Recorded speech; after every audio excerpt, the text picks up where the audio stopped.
যা আনা নাজির আমাদের কাছে এসেছিল, কুরআন হাদিসের কথা বলা হয়েছিল। আমরা মিথ্যা মনে করেছিলাম, ওয়াকুলনা এবং আমরা বলেছিলাম মা নাযালাল্লাহু মিন শাইইন, আল্লাহ পাক কিছু নাযিল করে নেই। আল্লাহ পাক বললেন ইন আনতুম ইল্লা ফি যালালিন কাবীর, অবশ্যই তোমরা পথভ্রষ্টের মধ্যে, গোমরাহির ভিতরে। ক্বালু, তারা বললেন লাউ না আকিলু, আমরা যদি বুঝতাম, আও নাসমাউ না আকিলু, আমরা যদি বিবেক দিয়ে বুঝতাম, মা কুন্না ফি আসহাবি সাহির, তাহলে আজকে আমাদের এই জাহান্নামের ভিতরে আসতে হতো না।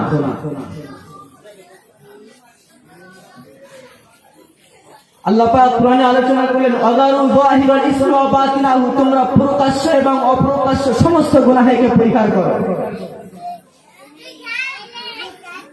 যখন গুনাহ করতে করতে মানুষের অন্তরে কলবে যখন একটা